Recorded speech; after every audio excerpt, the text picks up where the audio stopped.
Well, hello everyone again. My name is Dan Zabata. I'm a member of the DLE Business Development Committee and currently turning over with Evie Rodriguez to be the co-chair of the program committee with Kirsten Westerman. I am based out of the Berkshires, where I'm a fire control systems configuration management lead at General Dynamics. I will be moderating today's workshop along with my fellow program committee chair of Kirsten Westerman. Kirsten is an office operations coordinator at Little Diversified Architectural Consulting in Raleigh, North Carolina. To maximize everyone's learning experience, we have some core DLE ground rules. Please use the chat box for your comments and questions that are topic related. Kirsten will be monitoring the chat and will surface your comments or questions to myself and or guest speakers, Anna Bahrani and Saksham Manchanda, during the program. Let's get some practice with the chat right now. Please take a few seconds to type in your name, your title, an organization or company, and where you are located. All right, moving on with a few more ground rules. Do your best to minimize distractions and stay focused. Make sure to have a pen and notepad handy so that you are able to take notes and actively participate. You will have an opportunity to ask questions to Anna and Saksham after their presentation, but please put any questions in the chat throughout the workshop and we can field them at the end. This workshop will feature breakout sessions to practice your public speaking skills. It will be small groups of 3 to 5 with real-time one-on-one coaching from professionals. Here at the DLE, we push boundaries to make you better. Effective public speaking is a very valuable skill to have and a great tool for self-marketability and career advancement. We're excited that you're here and courageous enough to take this step. This is a safe place for you to practice your skills, and we're all in this together. And finally, please take a few minutes to provide your comments to the workshop feedback poll that you will receive a link to at the conclusion of today's program. There is an exclusive bonus customized by Anna and Saksham for this DLE workshop for completing the poll. Kirsten? Thank you, Dan. A reminder to those of you just logging in, if you could please type your name, title, company, organization, and your location into the chat if you have not done so already. Again, I'm Kirsten Westerman. I am the co-lead of the DLE Programming Committee, and I am the Office Operations Coordinator at Little Architectural Consulting, and I am based in Raleigh, North Carolina. Our guest speakers will introduce themselves shortly. Both have extensive leadership backgrounds and experience with Toastmasters International, serving in leadership roles of the Fort Collins, Colorado-based Talking Toasters Club, as well as winning public speaking competitions. By the end of the session, we will all be better public speakers. Welcome, Anna and Saksham. I am excited for your presentation today. Thanks, Kirsten. Thanks, Dan. My name is Anna Bahrani. I'm here with my colleague Saksham, and we are presenting Nix the Verbal Tics and Become a Better Public Speaker. We are a part of the Dulye Leadership Experience April 2021 Ownership Workshop. Just a few introductions. My name is Anna Bahrani. I went to Syracuse University School of Architecture and graduated in 2017 with my B.Arch. And I am an architectural designer for a company in Fort Collins, Colorado, but I am remote and based on Cape Cod, Massachusetts. I'm a VP of membership for the Talking Toasters Toastmasters Club, and I'm also on the DLE Business Development Committee. And my name is Saksham Manchanda. I have a master's degree in computer science from Colorado State University. I work at a tech startup here based in Fort Collins, Colorado. And I am the VP of Education for the Talking Toasters Toastmasters Club. As the VP of Education for the club, it's my job to work with all our members, new and old, to make sure everybody is learning and growing as leaders and public speakers. I provide feedback, guidance to improve their skills. Now, because of that role, I've been in that role for a couple of years now, and through that role, I've seen a lot of the same issues and mistakes people make, and a lot of the same learnings that they have to undertake in their own public speaking paths. And that's what we want to present to you today, is a lot of these common errors and how you can get over them. Now, as we get into this, I want to impress upon you, if you take only one thing away from this entire presentation, it is this: that you are not alone. If you're scared of public speaking, that's actually the norm. In a survey amongst US adults, 80% reported having a fear of public speaking. That's the highest amount is ascribed to a fear, the fear of public speaking. And anybody guess what number 2 would be? Number 2 is the fear of death. So put it another way, if you had to be in a funeral,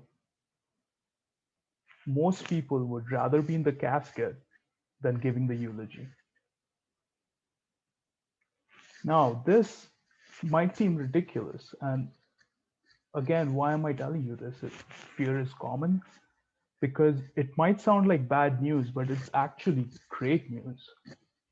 Is every public speaker that you have known, listened to, admired, be it Barack Obama or your CEO, has had to at some point overcome this fear of public speaking.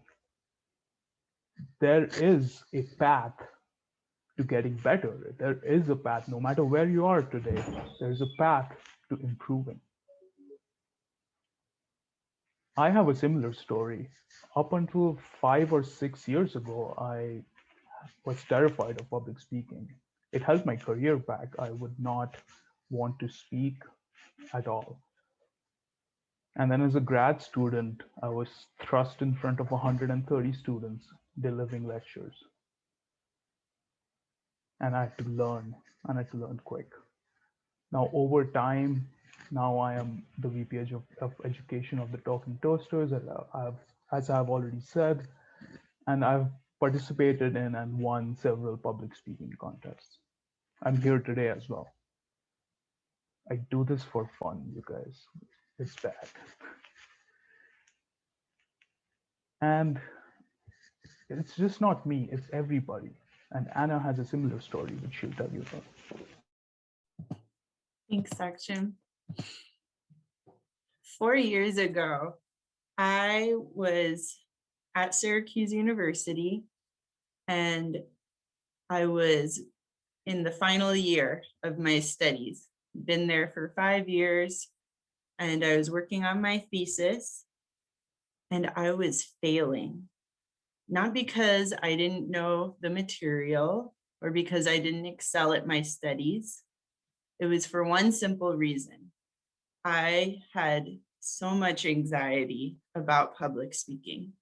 Every day I had presentations that I had to give about my research, and every day I was sick, physically sick with anxiety. I would have panic attacks, hot and cold sweats. I would forget my material.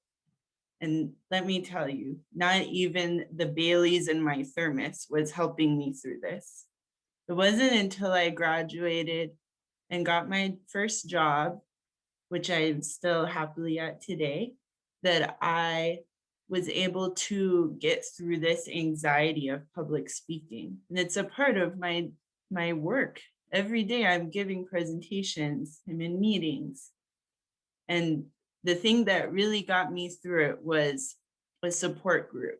And that's one of the things that we'll share more about, is how important it is to have a support group with you to just get better, get through this fear and anxiety, one baby step at a time. Another important thing that you can focus on is eye contact, which Saksham will share a little bit about. Thank you, Anna. Have you ever been to a lecture, maybe transport yourself back to high school? I know there's a couple of high schoolers here, so think back to your class or an undergrad lecture, and you're just sitting around not really paying too much attention, and the professor asks a question. What is the first thing that you do if you don't want to get called upon? You look away and try desperately not to make eye contact. And why is that? Because eye contact means engagement. If you make eye contact with the professor, you will surely be called upon. This indicates to the professor that you are there. Now, as a speaker, this can actually work to your advantage. I know it is tremendously scary to want to make eye contact. And it takes a little bit of practice and doing it a few times to realize that it actually works in your favor as a presenter. For the introverts in my audience, it will actually help you a lot if you make eye contact with somebody in the audience. It will anchor you in your presentation and in the room, and it's more like talking to somebody one-on-one versus giving a large presentation to a big room. It also helps audience engagement because just like the professor thing, if somebody's making eye contact while you're presenting, you know that they're right there with you. In fact, when I first started in my first ever public speaking contest, I had a friend sit at the very back of the room and I just made eye contact with them and just spoke to them. And over time, I learned to change my eye contact amongst various people. Now, of course, in the days of Zoom and the pandemic, everything is harder, so eye contact's harder too. You should take note that when you're trying to make eye contact on Zoom, you want to look at your camera and not at the video of other people. So right now, if I'm looking at the video, your video feed, this is what it looks like. But if you're trying to make eye contact or give the impression of giving eye contact so your audience engaged, you're looking directly at the camera. And this is what that looks like. Again, eye contact, very important. Another great important thing, and I will tell you about, which is timing. Timing. It's almost everything. Think about it. When you're nervous, do you speak really, really fast just to get it over with? Or are you a rambler? Do you ramble on and on and on about stuff that doesn't even matter? Or maybe you speak really, really fast about one point and go way off tangent, speak way too long, and then you run out of time to say what you really intended to say at the end.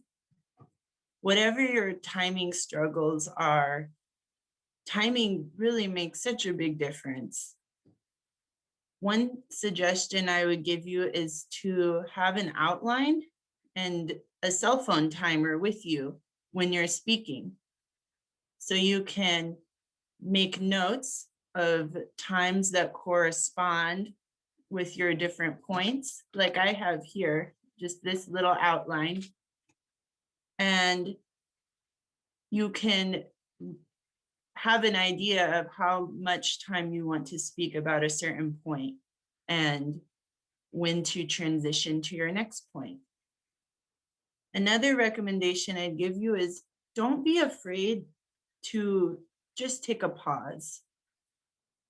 It's okay to take a breath and take a moment to just let your point speak in and transition to the next point. You don't have to keep talking the entire time. That's something that's really helped me with managing my timing when I'm giving presentations. And just remember, the more you practice, the better sense of time you will learn. It's a skill, and just like any other skill, it needs practice.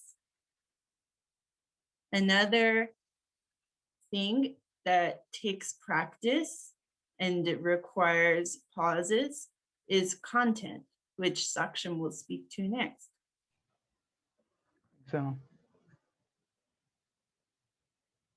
when you're presenting or giving a presentation, your service is to the content. You are trying to deliver the content to the audience. And in order to do that the best, what you want to do is not data dump. You might have decades, years, or however long of an experience in the subject matter. And it is unrealistic to dump all of that information on your audience in a 15-minute presentation. You're only doing a disservice to yourself and the content. What you want to do is not dilute your message, have one strong focus, and build around it. Just like Anna was saying about using pauses, being deliberate, this skill helps deliver your content and make it more impactful. Give your audience time to catch up. You're not in a hurry. And if you don't have too much information, if you're not overloading your presentations, then you have that much more time to repeat points and impress upon your audience what is really important and not dilute your message. Humor is another tool that really helps making an impact, and that's what's all about. If you can make your audience laugh, that engages them emotionally, and your content leaves that little bit of an impression on them that inspires them to maybe go back, listen to it again, or go delve into other resources on the internet on your topic. Again, do not dilute your message. And one thing that really dilutes your message is filler words, which Anna will tell you about. Filler words are a funny thing. You know what I mean? Filler words are a cultural habit, and they come out more when we're nervous. What filler words do you use? Are you an or a person? Or are you part of the sewing club? You say so after every point. Or maybe you say other things like, you know. Different parts of the world use different filler words. There's nothing wrong with filler words, but we often use them when we are at a transition in our speaking. And using a transition word like this list of examples is more purposeful and will serve you more than to use a filler word that can be a distraction when you're speaking. If you're saying so after every other sentence, it can take away from your message. So one thing I would recommend to be aware of which filler words you use is to record yourself. Have a friend record you or set up your phone and record yourself speaking, and then listen to what filler words you tend to say. When you're aware of this weakness, you can then improve upon it and get better. So speaking of practice, we are going to practice in breakout groups. Momentarily, you are going to be placed into a breakout group. A thing will come up on your screen and you will have to click, I think it says accept or okay, whatever it says. Click the button and you will be taken to a breakout group. One of us, myself, Saksham, and some other Toastmasters will be breakout group leaders, and we'll welcome you. And we will then ask you a question. What is the one thing that you've learned about yourself during the pandemic? You will have 1 to 2 minutes to speak about this. We will time you, and then we're going to give you some feedback so that you can leave this workshop with some suggestions and ways to improve. Because what fun is it if we're not doing some learning and getting something out of this? And then we are all going to come back to the larger group and share some learning for everyone and conclude. And just remember, this is a safe space to learn. So we're all here learning. None of us are perfect. None of us have no fear of this thing called public speaking. It's a safe place. So don't be too nervous. It's okay. Okay, we're all back. That was awesome. I hope everybody enjoyed it. My group had some great conversations. So here's kind of a summary of what Saksham and I spoke about. But now I'd just like to open it up to the other breakout group leaders and just speak about some overall things that you noticed or really good questions that were asked. And I will pass it over to whoever wants to speak. Okay, I need to give my feedback and I have to get out to a meeting. So thank you so much for inviting me. My group were already professional, so we didn't really need too much feedback. Some of the good questions were notes. Where do you put your notes? How do you follow your notes? And people in our group had good tips about that. We just talked about staying on topic. Everybody was on time. It seems like everyone had some experience doing public speaking, at least in their work. So it was it was great to meet some new people. And I really appreciate it. Thank you so much for inviting me. What were some ways of taking notes or keeping notes? What were the suggestions?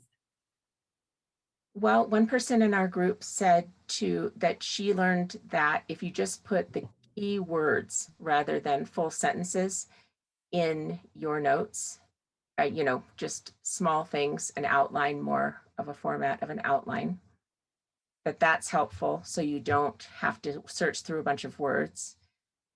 One person said to put the notes, if you're on Zoom, to put them above the camera rather than down so you don't have to look. And one of the things that I do is I like to write everything out, but I always get stuck in the same place every time when I'm practicing. I always get stuck in the same place. So I print everything out very large letters. And then whenever I get stuck, I just highlight that area because I know I'm going to get stuck there every single time. So that's what I do. Thank you so much, Sherry. Hi. Hi, thank you. Thank you.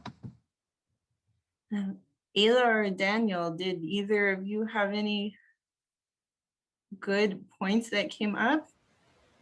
Yes, I had Linda in my group and Chris, and they were fantastic speakers, probably more advanced than myself. And we actually had a discussion about how difficult it is in this new Zoom age to have meetings or interact with students when everyone's camera is off.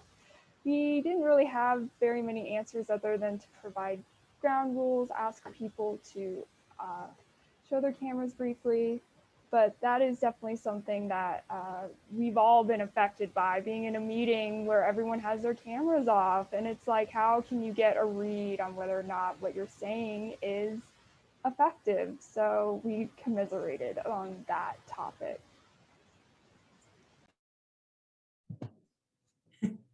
Thank you, Ayla.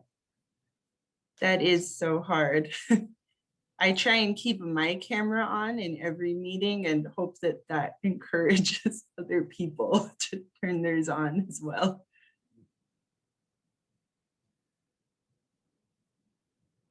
So maybe this is Dan, I'll go ahead and chime in. You know, from a delivery of of responses to the question, I thought everyone in our group did an excellent job. Their answers, more so than what I typically do, is they didn't ramble around. They were pretty much to the point, and really the learnings. Tori in particular, as a young student, just her message of doing so much better in school, I thought was really inspiring. It was interesting. We sort of, obviously we had a lot of, like everybody, I think, had a lot of extra time to talk about different norms that companies see in this Zoom world, and then just different ways in which people found better ways to speak, better ways to give presentations. And one of the last topics we're talking about, cameras, was interesting in that, like today as I'm looking, I can see myself over in the corner as I'm looking at that little white dot up there that's called my camera. And one suggestion, I've noticed this a little bit, is that I don't like to look at myself talking, although I don't mind my camera on. So that's, depending on, you can do a setup and such that you're really not seeing yourself, you're seeing your presentation material. In that way, your hand movements. Now maybe it would give you an idea that you're doing too much of one thing versus another, but we all agreed to some level that it lowers your level of anxiety. If you're presenting to the screen, people can see you, but you're not seeing yourself. And we thought that was sort of an interesting dynamic that we didn't necessarily have a good explanation for, but sort of wondered to the larger group if there was some sense of why that is, or if there's some logic behind that. Yeah, you can hide yourself. I saw someone in the chat suggest that hide your own video, so you're not looking at yourself. I do that too. Well, thanks, Saksham, Anna. Well, yeah. thanks, Anna. We'll get to the questions and answers now. So we're gonna, great presentations, great breakout rooms. I hope everybody got something out of that. It was fantastic in our group. Kirsten, you want to go over some of the questions so we can get those answered? Yeah, sure. So there was actually just one in the chat that I thought was a great question. It actually comes from Kelly, and she wanted to know, are fillers always negative, or are they to some degree a natural part of our speech and acceptable for public speaking? I can take that. So it is a great question. And to answer your question, they are both. There are filler words like so and but, which are naturally a part of your speech. And you cannot really cut them off. However, you can go as far as starting every sentence with a so, or but, or and. You can run on your sentences. And of course, there are just filler words that are kind of like in modern parlance, which are prevalent. Being conscious of your filler words, it's all about it's not about cutting off certain vocabulary or parts of your speech. It's more about being conscious about what you use as a crutch. So it's a nervous thing that comes out, and you start running on your sentences, or you, instead of just pausing and stopping, you say or because you feel like you need to keep talking. So it's all about being aware of your crutches and avoiding them, and not being over reliant on them. Does that answer your question, Cal? We got the thumbs up. Thank you, Saksham. There are a couple other great questions. So one being, So one being, how do you speak up in a group situation? And I relate to this, especially I feel in Zoom now. I feel like it's hard to kind of get those cues of when you can chime in, especially if you're in a group that's very talkative. So do you have any tips on that? Yeah. And being a woman in a male dominated industry, architecture, I find I run into this every day. One thing that I will do is take myself off mute when I want to say something. And even if somebody is still speaking, I will try to engage with them with my eye contact, my body language, and maybe I'll laugh at something that they say and try to get a word in so that I can then say something. One thing I would say is, if you are in the same situation I'm in, a woman in a male dominated industry, don't feel like you have to be shy or polite even. Sometimes you just have to be yourself and say what needs to be said. I hope that answers your question, but that's the best advice I can give. Don't let people talk over you all the time. Thanks, Anna. That's definitely helpful. Another question that I also find super relatable, I think all of these are really relatable to me, is I'd like to get over the fear of forgetting my train of thought and then aimlessly rambling about this. I know I brought this up in our chat, and it's obviously a question that a lot of people have. So I know, Anna, you gave some suggestions on that, but do you want to answer that as well? Sure. One thing that I would suggest is, when you find yourself rambling or even having a lot of filler words because you're trying to think of how to get to your next point, or you forgot your next point, just take a pause and stop saying filler words. Like, stop saying and you can look down at your hands if you need to look away from having eye contact, if that's what's making you nervous. Just taking a pause before you go on to your next point. Give yourself a minute to collect your thoughts, and you'll probably remember what it is that you were going to say. The pause may sound weird to you, but it sounds perfectly natural at the other end. But I would just recommend, after today, just be aware of your verbal tics, your so's, be aware of your timing, try and be aware of your eye contact, and see how others do that in your meetings. Do other people make really great eye contact? Are there people you speak with or to in your meetings that you admire their speaking of? I would say try and mimic those people, or ask them after meeting, or set up a time to chat with them. Go get a coffee with somebody and ask them, how do they prepare for their presentations?